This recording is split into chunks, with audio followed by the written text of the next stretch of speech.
War, famine, and disease. Europe is in crisis in the Middle Ages, and the peasants in England are in open rebellion. In 1381, Wat Tyler leads a group of them to the streets of London, where they'll destroy documents, harass officials, and even occupy the homes of the wealthy nobility. This will lead to a standoff with the King of England himself. So, what leads to these protests on the streets of London? To answer that, we need to look at social class in England in the Middle Ages, of which there are only really two. You're either a noble or you're a peasant. And your chances of being in the nobility are extremely slim. Only about 1% of the population are in the nobility at this time, meaning everybody else is of this peasant class. What does it mean to be a noble? The nobility are the class of landowners in England. They've been given title to their land by the king. They are also in control of the class of peasants who live on the land of the nobility. This is where the term landlord comes from. The other 99% of the population are the peasants who are forced to live on the land of these lords and pay rent to them. Rent comes in the form of surplus products. They will grow extra wheat or extra grapes to turn into wine or extra dairy products for things like cheese, so that the nobility can sell those goods, pay their taxes to the king, and then with what's left, buy their luxury goods. Things like spices from Asia, silks from China, cotton textiles from India. At the top of this hierarchy is the royal family. This is where the kings and queens of Europe come from.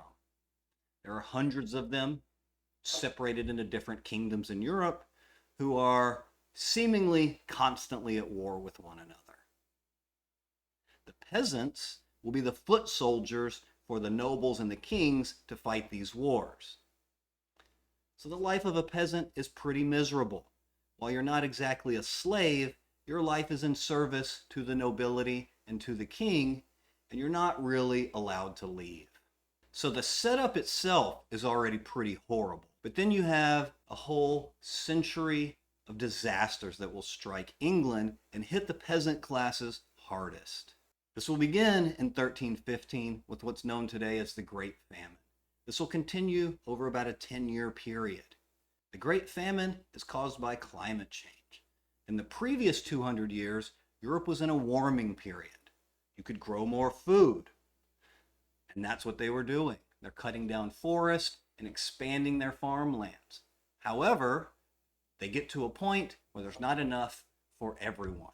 You're running out of land to feed the population.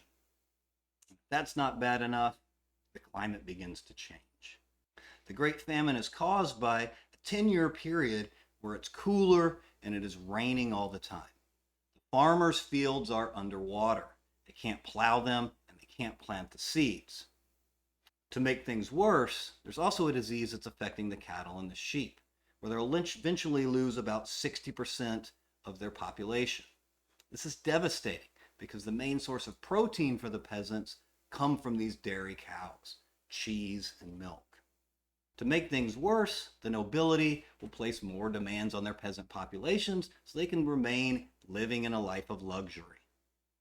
They'll raise the rent, they'll demand higher taxes, etc. This is so they can continue to purchase their luxury goods. However, there's a catch-22 here. The nobility's desire for luxury goods will lead to an even larger problem: the Black Death.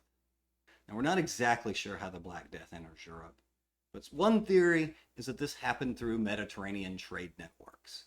The Venetian traders who were going to places like Egypt and Syria to bring back luxury goods from the East probably brought back fleas on rats that brought the disease to Europe. There'll be multiple waves of the Black Death that sweep through in about a 50-year period, killing about 50% of the population of Europe. This is obviously going to bring some huge changes to the peasants in Europe. Number one, there's now more land available for less people, meaning you can actually meet the needs of your people. Number two, the peasants' labor is actually worth more now because there's fewer of them. This means they can make demands on the landlords. They can say, we don't want to pay as high of a rent. We want more rights. And if you refuse to acknowledge that, we may just leave.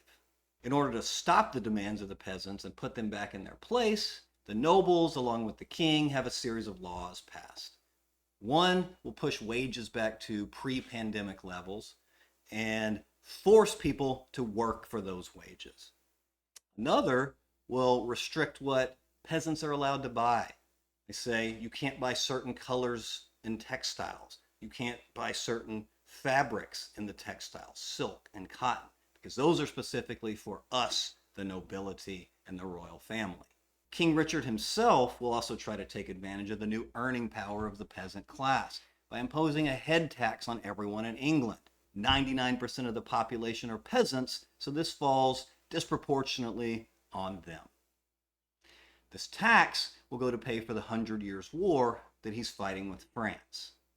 After a century of starvation, waves of the Black Death, and the 100 Years' War, these new taxes would force the peasants into open revolt. In 1381, Wat Tyler and his men fought their way into a standoff with the King of England. During negotiations, the sheriff would kill Wat Tyler in the street. This would spark riots and protests across England. Wat Tyler's name would become a rallying cry for social change. And in the words of a priest who accompanied them, "Why are those whom we call lords masters over us? At the beginning, we were all created equal by God. But now they have wine and spices and good bread, while we have rye bread and water. They have fine houses and manors, and we have to brave the wind and rain as we toil in their fields. It is by the sweat of our brows that they maintain their high state. Now is the time. Stand together in God's name."